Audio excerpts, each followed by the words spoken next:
The Lord. आप सभी को जय मसीह की। जाइन परिवार में आप सभी का मैं स्वागत करता हूं। आज हमारे बीच में अपने जीवन की गवाही देने के लिए आज हमारे बीच में आए हुए हैं। आप मिलिए, ये हमारे ब्रदर दिनेश हैं, आप इनकी वाइफ सिस्टर सावित्री। इन लोगों के जीवन की कुछ हम गवाहियां आप लोगों के बीच में ला रहे हैं और आप इन गवाहियों को देखें, सुने और आप लोग भी आशीष पाएं। जय मसीह की दिनेश जी। जय मसीह। कैसे हैं आप? ठीक हूँ, प्रभु की दया है और सब बढ़िया है। आज आप अपने जीवन की गवाही देना चाहते हैं। यस। आप रहने वाले कहाँ के हैं? शाहजहांपुर उत्तर उत्तर प्रदेश। दिल्ली में कब से रह रहे हैं आप? दिल्ली में करीब हो गया 17-18 साल। प्रभु में कब से हैं आप? 4 साल हो गए, 4 साल से ऊपर ही हो गया थोड़ा। 4 साल से पहले अपने बारे में बताएं कि क्या जीवन आपका था। सबको जय मसीह की। मैं प्रभु में आने से पहले मेरा जीवन ऐसा था, मैं सबको गवाही देना चाहता हूँ कि मेरी शादी 2008 में हुई थी। उस शादी के कुछ दिन के बाद में हमारा पति पत्नी के बीच में बहुत लड़ाई झगड़ा होने लगा। बहुत ज़्यादा लड़ाई झगड़ा, छोटी छोटी बातों पर लेकर के बहुत हर समय लड़ाई झगड़ा। उसके बाद में लड़ाई झगड़ा बढ़ते गया, पुलिस थाना सब कुछ हुआ, लेकिन उसके बाद में लड़ाई झगड़ा शांत नहीं हुआ। फिर उसके बाद में मैं थोड़ा नशा करने लगा। धीमे धीमे नशा करते करते मेरी नशे की बहुत आदत पड़ गई। मैं जितना कमाता था सब नशे में, और जुआ भी खेलता था, रोज जुआ खेलता था। जितना पैसा। अच्छा, नशा कौन सा, कितने प्रकार के नशे करते थे आप? शराब का नशा करता था, शराब बहुत पीता था मैं, और दिन पीने लगा। गुटखा में इतना खाता था, करीब 100-150 रुपए की डेली। और कोई नशा? बस 2 ही नशा करता था अपने। 2 ही नशा? हाँ। शराब ज्यादा? शराब बहुत ज़्यादा पीने लग गया था। पूरा सुबह जैसे सब लोग चाय पीते हैं उसकी जगह पे मैं शराब पीता था। शराब ऐसे मेरी आदत बढ़ते बढ़ते बढ़ती चली गई। बिना मेरे घर में भी लड़ाई झगड़ा और बढ़ता चला गया। आपके घर में लड़ाई झगड़े का जो कारण था वो आपकी नशा था, शराब का जो हाँ, नशा। शराब का नशा। तो रात में भी पीते थे? हाँ, रात में भी पीते थे। दिन रात मतलब? हाँ, दिन रात मतलब एक भयंकर नशेड़ी। हाँ, हम इसको एक तरह से मानते हैं कि आप एक भयंकर नशेड़ी थे। हाँ, भयंकर नशेड़ी थे, बहुत नशा करने लगा। उसके बाद में लड़ाई झगड़ा होते होते मेरी पत्नी फिर बोली अब तुम्हारे साथ में नहीं रहना, क्योंकि तुम बहुत नशा करते हो, मारते पीटते हो।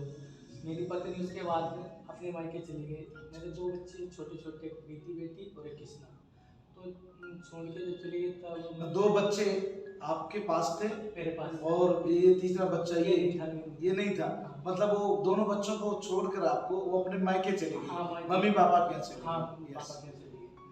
7 महीने तक करीब रही। उसके बाद मेरे बच्चों को मेरी मम्मी ने संभाला। आपकी मदर ने, इनके दादी ने इनको संभाला बच्चों को।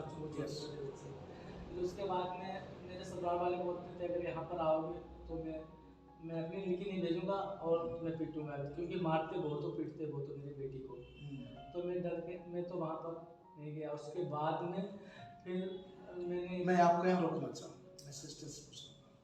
सावित्री सिस्टर, आप बताइए, जब ये नशे में आते थे तो मार पिटाई करते थे और आपको क्या तकलीफ देते थे?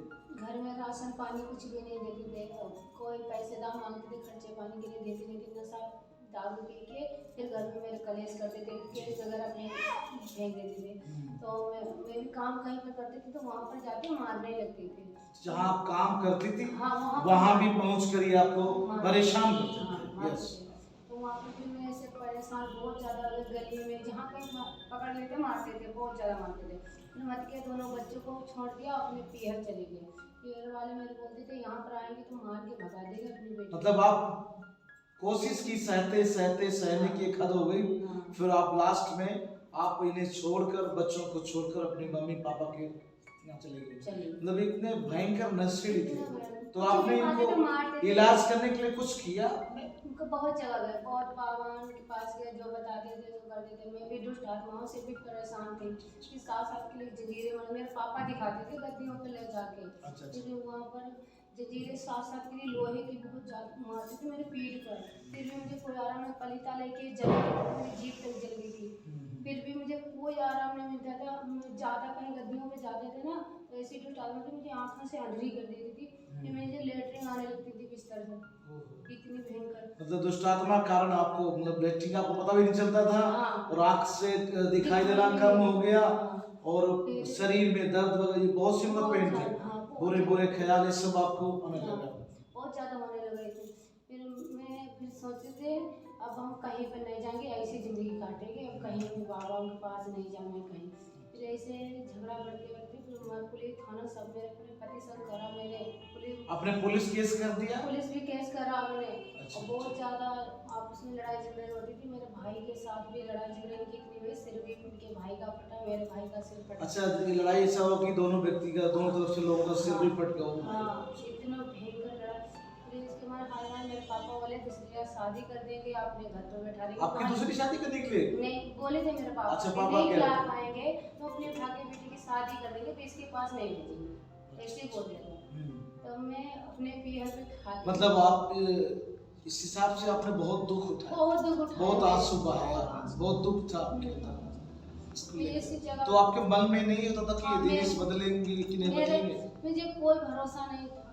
तो मैं यहाँ से मैं चली गई, तो धीरे धीरे किसी उनकी माँ यहाँ चल मेरे के आई। एक आपको मैं रोकना चाहूंगा, आपको प्रभु में कौन ले?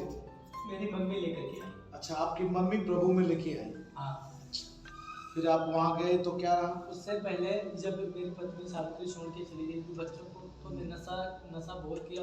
नशा के मारे मेरे मन में ये बार बार ख्याल कि मैं आत्महत्या कर दूंगा अब जीवन में। मैंने कई आत्महत्या करने के लिए, मरने का ख्याल आपके जीवन में ऐसे आता था? हाँ, कई बार मैंने पंखे में फांसी लगाना चाहा, अच्छा। पर नहीं कुछ हुआ। फिर एक बार मैं अपना नागलोई रेलवे स्टेशन है, वहाँ पर मैं लाइन के किनारे पे गया कतरने के लिए, मरने के लिए। वो ट्रेन के हाँ, से मरने के लिए आप रेल की पटरी पे गए थे? हाँ, इरादा के साथ? हाँ, इरादा के साथ जी। वहाँ पर जैसे अपनी आत्महत्या कर दूंगा, जीने से बेकार वो लड़ाई। मतलब आप नशा क्यों करते थे?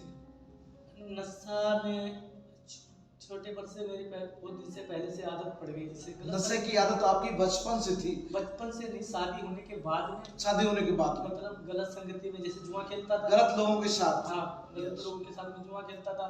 तो जुआ में हार जीत तो चलती रहती है, तो उसमें फिर डिप्रेशन में भी थोड़ा नशा करने लगा। तो पहले तो नशा, बच्चे जब चले गए तो आपको डिप्रेशन हो गया, पत्नी चली गई तो डिप्रेशन ज्यादा हो उसके बाद गया, में बहुत ज्यादा, उसके बाद में और नशा बढ़ गया कि कम हुआ? नशा बढ़ गया।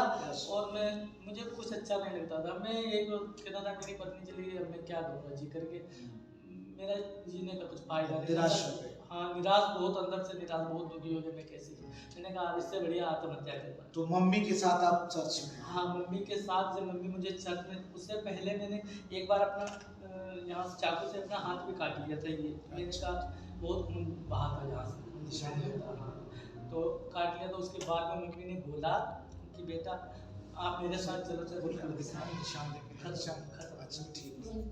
तो मम्मी ने बोला चलो बेटा चर्च में चलो, प्रभु आपको आशीष करेगा, प्रभु आपके जीवन को बदलेगा। मैंने विश्वास किया, मैं आया रोते रोते। मैं पहले दिन चर्च में आया, तो चर्च में मैं सब लोग प्रार्थना कर रहे थे, तो मुझे प्रार्थना करना नहीं मालूम। मैं बैठ गया घुटने पर। तो मैं उस दिन क्या, पवित्र आत्मा ने मुझे छुआ।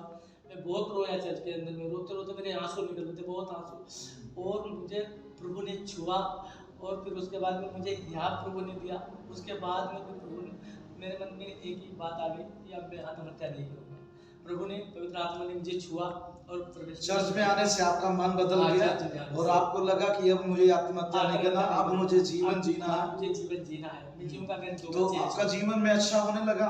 यस। नशा से आपको आजादी मिली? हाँ, नशा से प्रभु ने बिल्कुल आजादी दी, छुटकारा मिल गया? बिल्कुल छुटकारा मिल गया। आप दर्शकों में आपको बताना चाहूंगा, आप देख सकते हैं कि जब वो ये प्रभु के पास चर्च में आए तो परमेश्वर ने इनको हील किया, उस नशे से इनको आजाद किया, और उस दिन से इनके जीवन में एक बदलाव आ गया दिनेश जी के।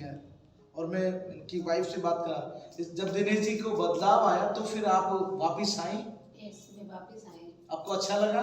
दिनेश को अच्छा पाया? यस, अच्छा पाया। जब से ना मारते ना पीटते ना जुआ खेलते ना दारू पीते, सारी बुरी आदत को इन्होंने छोड़ दिया। नशे की, जो शराब पीने की थी और गुटखा खाने की और जुआ खेलने की, इन सब चीजों से परमेश्वर ने आजाद किया। आपको खुशी हुई? यस। जैसे कि सावित्री सिस्टर कह रही हैं कि इनको हर एक बातों से आज़ाद पाई और बहुत अच्छा लगा कि अपने घर में पति पत्नी दोनों फिर से रहने लगे। और आज मुझे बड़ी खुशी हो रही कि आप काम क्या करते हैं? हम पन्नी का भी काम करते हैं, गोदाम में मेरा पन्नी का। अच्छा। उससे पहले मैं काम करता था 8,000 रुपये में नौकरी। तो नौकरी में 8,000 रुपये में गुजारा नहीं होता था, एक पैसा नहीं बचता था, मतलब 2-4 हज़ार रुपये हम पर कर्जा ही चढ़ा रहता था। मतलब 8,000 रुपये में कमरे का किराया, पूरा खर्चा पानी, ऊपर से नशा भी करते थे, ऊपर से सब कुछ करते थे, तो वो कुछ भी बचता नहीं था, एक पैसा मेरे पास नहीं था। मेरी ऐसी हालत आ गई थी एक समय में कि 20 रुपये जेब में होते थे, मैं उसकी भी शराब पी लेता था। ठीक, उसके बाद में जब प्रभु में आया तब प्रभु ने मुझे काम दिया, गोदाम अपना दिया। परमेश्वर के दास ने मेरे आत्मिक पिता ने पास्टर धीरज ने बोला कि बेटा आप काम चालू करो। मेरे पास पैसा नहीं था, तो मेरे पास्टर जी ने बोला कि आपके पास पैसा नहीं। मैंने कहा मेरी पत्नी के पास पैसा है पर मुझे देगी नहीं। तो पास्टर जी ने बात किया कि जैसे उन्होंने बोला मेरी पत्नी को पैसे दे दो, मैं जिम्मेदारी लेता हूँ, अगर वो नहीं देगी तो मैं दूंगा आपका पैसा। तो मेरी पत्नी ने मैं आपको रोकूंगा यहाँ पे बिल्कुल। सावित्री जी, जब पैसे की बात हुई तो आपको विश्वास ताकि मैं इनको दे दूं? मैंने विश्वास भी यहाँ पर करा, मैंने विश्वास से दे दिए पैसे। क्या आपको लगा कि मेरा पति बदल चुके हैं, अब कोई दिक्कत नहीं है? कोई दिक्कत नहीं, मैंने दे दिए पैसे। अच्छा। उस पैसे से बहुत अच्छी से मेरी गोदाम आज भी चल रही है। क्या काम करते हैं आपके पति? पन्नी का काम करते हैं। अच्छा, पन्नियां लेके उसको जो आप करते हैं, जैसे इधर उधर से लेके आते हैं छांट के फेंक। उस काम से आपको अब तक कितना? उस काम से मैंने पूरे घर की गृहस्थी जोड़ी, प्लाट भी लिया और जेवर भी बनवाए मैंने। प्रभु ने उस काम से आपको आशीष किया। दर्शकों, आप देख सकते हैं कि एक छोटे से काम से इन्होंने शुरुआत किया, आज परमेश्वर ने इनको बहुत आशीष किया और बढ़ाता जा रहा है। इन्होंने उसके द्वारा प्लॉट भी खरीदा है और जीवन परमेश्वर और भी इनको आगे बढ़ा रहा है। हमारे सुनने वाले दर्शकों को कोई मैसेज, कोई संदेश देना चाहेंगे दिनेश जी? यस, मैं सबको ये कहना चाहूँगा कि प्रभु यीशु मसीह सच्चा परमेश्वर है, सच्चा खुदा है। वो हमसे प्रेम करता है, वो हमारे लिए इस जगत में आया, वो हमसे इतना प्रेम करता है कि हमें दुखी नहीं दे सकता। मेरे भाइयों बहनों, हम सबसे आपसे निवेदन करते हैं, विनती करते हैं, पर आप भी भाई बहनों प्रभु पर विश्वास करो। प्रभु हमारा जीवन को बदलने वाला परमेश्वर है, वो नया जीवन देता है। यीशु मसीह सच्चा परमेश्वर हो, वो किसी का धर्म नहीं बदलता, वो जीवन बदलता है। आज मैं गुप्ता परिवार से, जैसे पहले भी मैं गुप्ता था, आज भी गुप्ता हूँ। मैं सब भाई बहनों से ये विनती करता हूँ, आप भी प्रभु यीशु मसीह के नाम से विश्वास करें। आपको भी नया जीवन प्रभु देगा, आपको शांति देगा, आपको प्रेम देगा। जैसे मेरे जीवन को प्रभु ने बदला, आपके जीवन को भी प्रभु बदलेगा। दर्शकों, आज की गवाही ये थी कि एक नशेड़ी व्यक्ति, जो बहुत ही भयंकर नशे करने वाला व्यक्ति, उसके जीवन को प्रभु ने एक अद्भुत रीति से बदला। आज उनका परिवार एक आनंद में जीवन जी रहा है। ये केवल हो सकता है तो सिर्फ यीशु मसीह के द्वारा। आपको विश्वास करना है। मैं चाहता हूं कि इस गवाही को आप देखें और विश्वास करें, ताकि आपके जीवन में भी वो गवाहियां आए और एक दिन हम आपके साथ, मेरे साथ आप बैठकर इस आपकी गवाही रिकॉर्ड की जाए और आपकी गवाही से और लोगों को आशीष मिले। विश्वास कीजिए। और एक बात और मैं कहना चाहूंगा कि हमारे चैनल को आप सब्सक्राइब करना ना भूलें, बेल आइकन दबाएं और इसको शेयर करें। अगली गवाही के साथ हम फिर मिलेंगे, तब तक के लिए मैं आज्ञा दीजिए। जय मसीह की।